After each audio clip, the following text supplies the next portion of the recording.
know me, I don't like to waste money, right? And you can use this money to do so many things on your trip. So do not spend 30,000, 20,000, 16,000 yen on a COVID test. I'm going to tell you how to get it for free or little of nothing, little or nothing. All right, as Jamaicans would say, little. Hey, wagwan, everything all right? All right, so as promised, I'm making this video to share my experience with traveling internationally from Japan through Singapore to I'll tell you at the end, so don't go anywhere, okay? And if you get to the end, please comment all the best in whichever country I make mention of.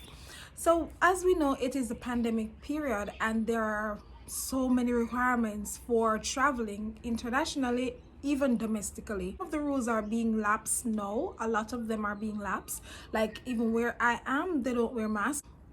Only the Asians here wear masks, but we'll get to that in a few.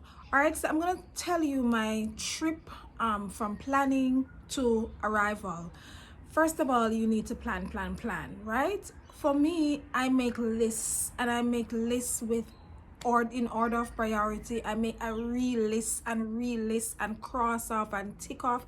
It is very important for you to have a smooth and beautiful transition where you're not stressed, and keeping up with the information, the current information, is absolutely important. So for persons who are traveling outside of Japan, there's a group called Return to Japan support group. I will leave a link or put the name of it in this video so you can see exactly. Oh, the lighting is changing. It's so beautiful here. Like, yeah, my backdrop looks falls. Right, so it's a Facebook group, and so if you're planning on traveling, you can get a lot of information from that group. They have, I think, over 40,000 members, and every day people ask questions, share information about their travel experience, and so on. That's where I got a lot of my information from, and the current details are also posted there. So it is very good for you to be a part of that group, watch the space, just to keep abreast of the current situation and what's required of you to travel in and out of Japan, or out and in of Japan, into Japan. So let me start with the COVID-19 test, because of course, you know, that's a very big requirement. And listen, I'm gonna give you some tips and tricks for you to save money. You know me, I don't like to waste money, right? And you can use this money to do so many things on your trip. So do not spend 30,000, 20,000, 16,000 yen on a COVID test. I'm going to tell you how to get it for free or little of nothing, little or nothing. All right, as Jamaicans would say, little or nothing.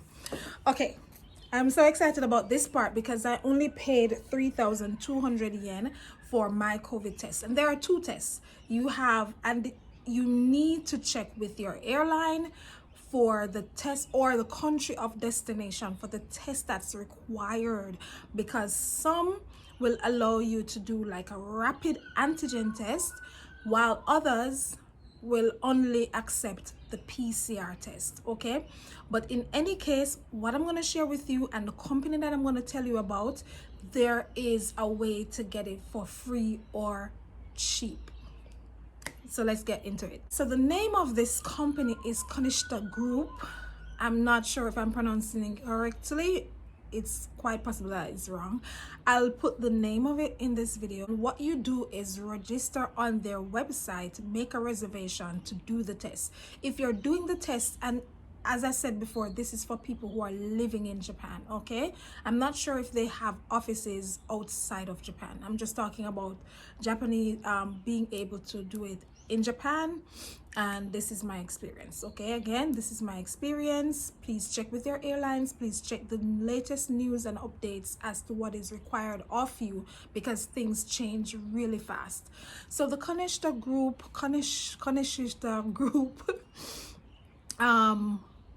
they allow you to do the test for free, whether it is the rapid antigen test or the PCR test. However, it has to be done in your prefecture. If you do not do the test in your prefecture, it won't be for free, meaning this you are a resident of Kyoto, Tokyo, wherever it is, right? And as it is, most airlines or most country of destination, most countries are requesting for the PCR test to be done at least 3 days, 72 hours before flying, or the rapid antigen test 24 hours before flying. How I checked that was to check my time of flying. So for example, I had 11:23 p.m. flight, so I would do the test like the latest time, because of course I can't do it 11:23 p.m. the day before, because they're not open on that at that time. So do it at the latest time. If it's in the morning, you can do your test in the morning and it still counts. But what I would suggest, if you can, is to do the test like a day before or 2 days before, because some airlines are so strict, they still require you to do the test maybe a day before. And it depends on if you're having a layover, but just read carefully what the requirements are, because some airlines say, okay, you can do the test before departure, before your first flight.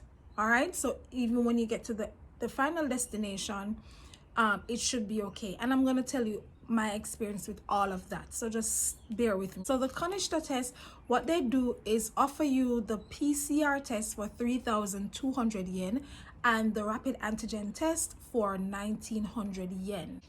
They do take a little time to respond, as in to give you the result, and it can get you a little bit nervous and jittery. So for me, what I did was to do the test the day before I flew, flew out, and I didn't do it in my prefecture because I left my prefecture and moved and traveled out to other prefectures before I actually took my flight. So I didn't do it there to get it for free. It's 3,000 yen, $300, what, $30? So I did it in Kyoto, and because I knew that it was a night flight, I figured that I would have gotten the result by 11:30 p.m. I did it at about after 2 p.m. after 2, and I got it the following day after 5. So do the math and kind of figure out, maybe you'd want to do it earlier in the morning, quite early, so that you can get it at an earlier date, earlier time for your flight. Okay, because I was a little bit nervous that they wouldn't have sent it, and I was hoping that they would have, so I could print it, but I didn't print it, and I'm going to tell you everything. So please bear with me. I didn't print it. However, it was still okay. I just showed it to the airline staff. I showed it on my phone, and that was enough. Okay, so I received my negative test result at after 5, and my flight was after 11 p.m. All right, so it's quite easy. Sign up with your information, of course. And this is a trick, because most of these airlines are requesting for you to add your date of birth or your passport number. And for Connoisseur Test group, they do not print your results with your passport number, nor do they add your date of birth. There is a way to do it.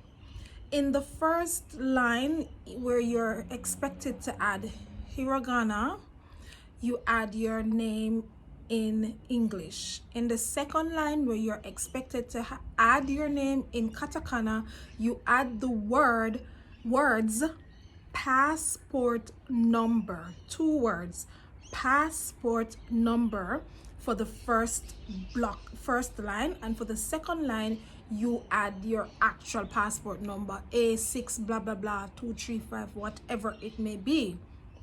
And then for the rest of it is straightforward. I think it asks for your for your email address and some other basic information. I think it's about 5 lines or so. All right, so if you do not do that hack, your date of birth will or passport number will not be printed on the result, and it may not be accepted by the airline. Okay, I hope you understood what I just said. What I'm going to do is to put like a picture or something in on the screen so you can get a clearer idea of what I mean. And it is perfectly fine. Once you do that, your result comes out with passport number, and that's quite okay. Let me just share quickly my experience. When I went to the office, to the center, you have to present them with the information that you actually made a registration. You have to reserve a time for the test before you go there. They won't allow you in if you don't do that online registration.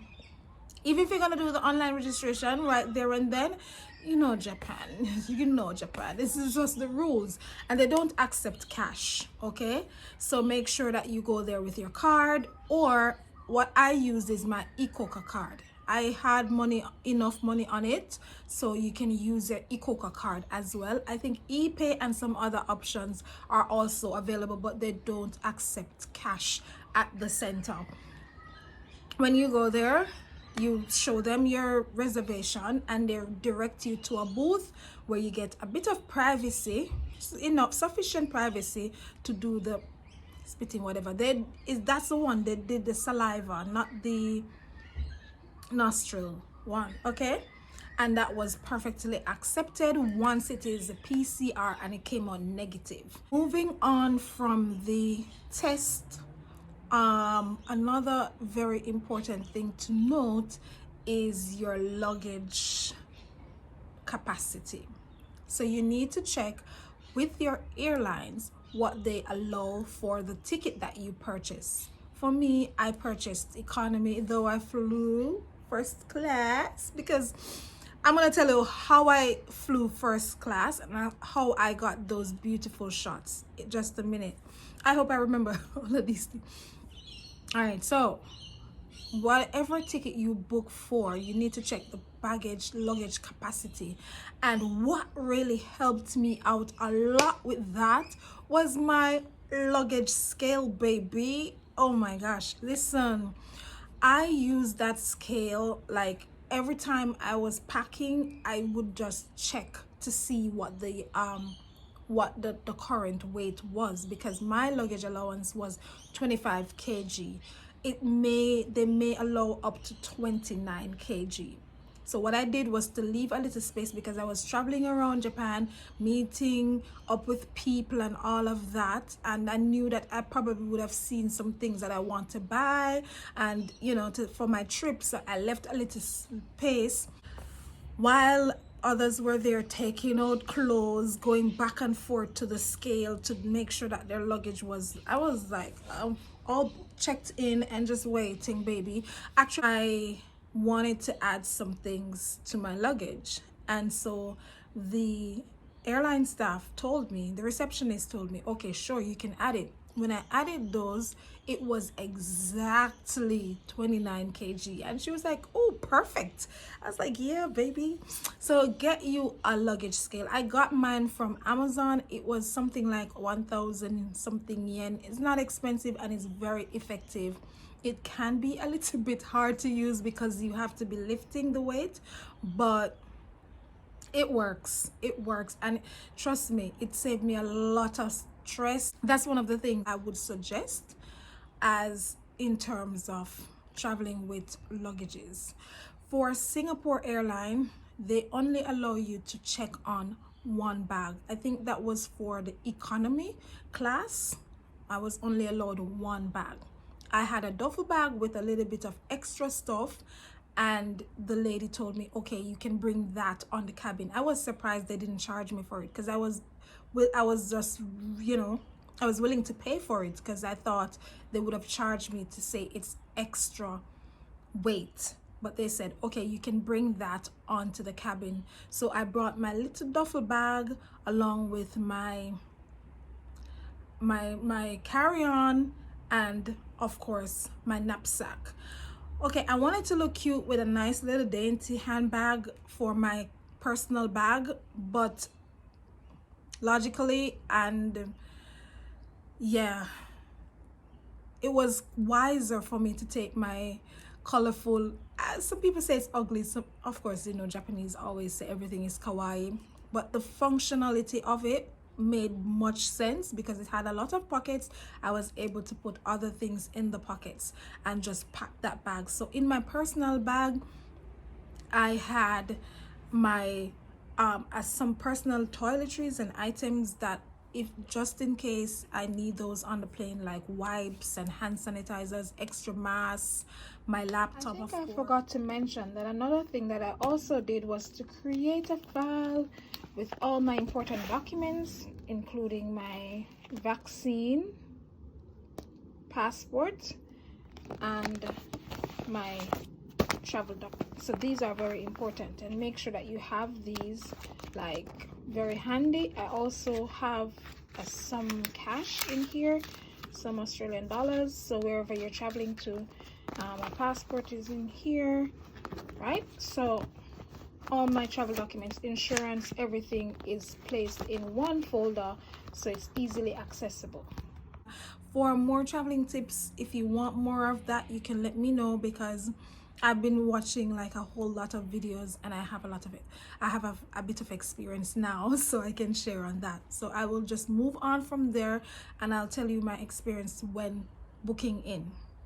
All right, so to book in, I had to, for the country of destination. I think at this point I'm going to tell you where I traveled to and where I am, to Australia. Of course, other countries do also require for you to do a passenger declaration form. And what I did for Australia was to just download an app. They do have an app for that passenger declaration, and I just completed everything in the app. And what I did, when I went to the receptionist, I just showed her my phone, showed her the app. She followed through, checked to see, okay, COVID-19, had to upload my result. So what I did was to take a screenshot of the result, because Connoisseur Group, they do email it to you. You can download the PDF. You can, yes, I downloaded it, saved it, and uploaded it. I didn't get a chance to print because I didn't see anywhere at the airport to print. So I just showed it to them on my phone, and that was perfectly fine. I used the app for the personal declaration, and that was perfectly fine. I'm not sure if wherever you're traveling to would have an app, or you'd have to do the actual paper download, but in any case, even going to Jamaica, they need that passenger declaration to say if you feel sick within 14 days you won't be traveling out. They basically want to make sure that you are being responsible in their country. If it is that you are required to quarantine, you need to put where you're gonna quarantine and so on. For me, in my case, I didn't need to be quarantined. Once you're vaccinated, the rules are a little bit lax for you. You don't have to do certain things. Unvaccinated people, I think, had to quarantine for 3 days.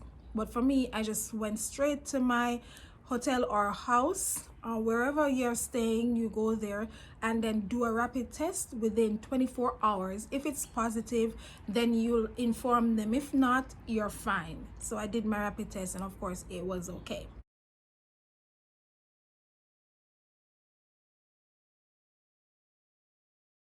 The seat that I booked to get that nice view with the wings was at 64A.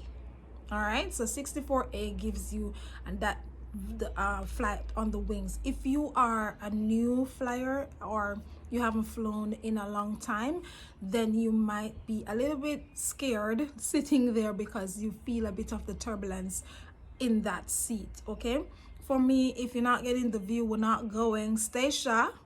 Station G, yeah, if we're not getting that view, we ain't going, baby. So please be careful in looking, in choosing your seats. It can be a little bit tricky because the airline will want to assign you seats and it may seem like you can't change it.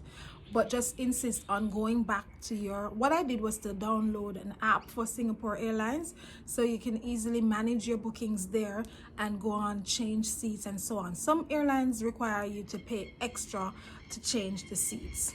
All right, so I'll be traveling domestically in a few days, and for that airline they're asking to pay to change the seats, to choose seats. So it's just an hour flight, so I'm not even gonna sweat about it. Whether I get a middle seat, window seat, or end seat, that's fine, because where I'll be going, I have a plan to get a personal helicopter ride, and stay tuned for that. Woo! Woo! Hey, we don't carry feelings. We don't catch feelings, we catch flights, baby. Okay, all right, back to my thing. So choosing the seats, the A seats definitely get you at the window. And how did I get that first class in my economy class with my economy class ticket? It was just some blessings of the Lord. I'm not even gonna say luck, because I don't deal with luck, I deal with blessings. I chose the seat, but I didn't know there wasn't anybody else that would be sitting beside me. I sat there and I was like, they're about to close the door, they were about to take off, and there wasn't anybody else. Even another girl who was sitting over on the other side was just looking like, wait, what's going on over there? I'm like, baby, I'm the king's daughter, so what do you expect? I just spread out, I just borrowed, take the pillow them. Oh, and then there's another thing, the airlines do offer like earplugs or headphones for you to listen, watch TV if you want to, for Singapore Airlines, which is one of the best I've heard and I've experienced. It's quite nice, it's not bad. The leg space was really good for economy class. I could put my bag there, plus I had enough space. I didn't have any muscle contractions at all. That was good. So they provided like mask and headphones, basically. I think they provided a little pack, so it had wipes in it as well. They provided pillow and blanket, you know, the basics. So I just borrowed those and I was like, let me spread out and lounge. So that was good. And then when I got to Singapore, I also chose an A seat for the next leg of the flight. So my flight took 13 hours, 6 hours to Singapore and then 7 hours to Australia, okay, to Sydney. When I got to Singapore, my next flight was also a window seat. I didn't realize that it was closer to, you know, that seat that's closer to the toilet, but it's fine because I wasn't sitting at the end for people to be passing me. But what happened with those seats is that you only sit beside one person. So every other seat on the economy class had 3 persons in a row. For mine, it was only 2 persons, myself and another girl. She was chill, she was fine. I wasn't getting up very regularly, but if I wanted to, I just asked her to excuse me. And yeah, that was basically it. So if you have any questions, let me know. Let me see if I can think of anything else that you probably, I was so insistent on bringing curry powder because I'm coming to Jamaican people, right? And my best friend is here, so I'll definitely have to bring some better pot curry and some jerk seasoning. I don't know what the thing said. I was worried, and some lasco. I was like, oh my gosh, I wonder if they're gonna ask me to throw these things away. I did a lot of reading online and it wasn't very clear as to how they would handle it. From the Japan leg, it was fine. They scanned my bag and they saw it and they asked me to just check, and I said, okay, fine, I know I don't have anything illegal. And then the lady was like, oh, all powder. Oh, you see, I said, okay, all powder. Once it's not liquid, then they're fine with that. The liquids must be in a liquid bag, which is just a small amount if you're gonna carry on. For the other stuff like my little hair products and stuff, I had to just put check those on. But the liquids must be small amount, and yeah, there's a whole rule for that. Okay, as I said, if you want to learn more tips from me, let me know. I'm not an expert, I'm just sharing my little experience with you, but I was really worried about the curry powder and stuff because tried to send them via airmail, and they refused them. So I was kind of worried. However, it was okay. I went through that leg. So when I got to Australia, I was like, oh God, please, macurry them. Oh Jesus.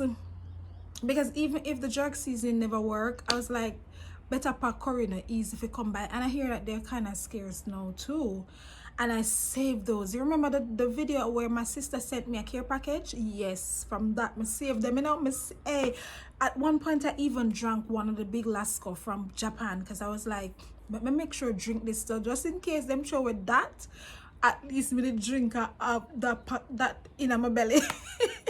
So sometimes it's not, you're not even sure what's gonna happen, even though you read and stuff. And some airlines change the rules, like, and then some persons, remember, you're dealing with human beings, some of them don't know what they're doing. And then to be armed with information, because I actually screenshotted the thing, and I was like, yeah, and you know, them tell me about whatever. I'm gonna say, but miss, blah blah blah. And if anything, we just sit down there and name my last of them. But I didn't have to go through any of that. They just checked my thing and they were like, okay, queen, okay, go ahead.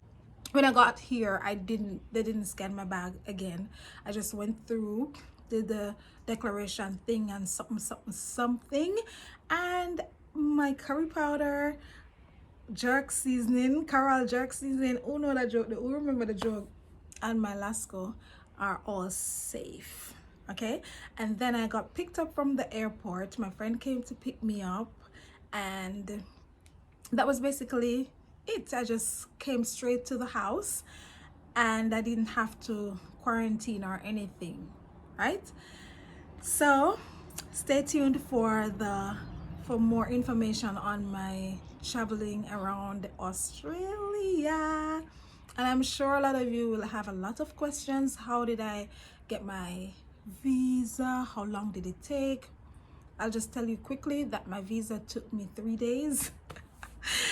And as time goes by, I'll tell you some more tips and tricks and things that might be useful for you in terms of getting your visa approved on time and quickly and whatever. But you know, a lot of it has to do with God. You know, I just can't do a video without giving him glory, because he's very instrumental in all of this. And as it is now, oh, I mentioned earlier that right now in Australia, people hardly wear masks. Mostly the Asians you see wearing masks. Yeah, I have to do a lot of videos about Australia as opposed to Japan, because for me it seems like Australia is more technologically advanced and modern, which is not a surprise. Of course, Japan is known as the world of technology, but of course they're very traditional. So I went to like an Asian place in Australia here, and they had a lot of shops. Of course, you know, the Asians, they have to be trading, otherwise they're gonna be depressed. So there was like Japanese shop, which I was really happy to see. The prices weren't bad, because it can be very expensive, especially here in the city in Australia. But as I said, I will leave those things for another video. Leave your questions, comments, whatever you'd like to know about the tests, and if there's anything that I omitted, let me know. In terms of long haul flights, dress comfortably. Yeah, what else? Just let me know what you'd like to know, okay? And stay tuned for my other videos where I will be sharing a whole lot more about my time here in Australia, and I'll be showing you some other parts of Australia as well. All right, so thank you for watching this video, and I'll see you in the next one. Boom, bang, I'm out.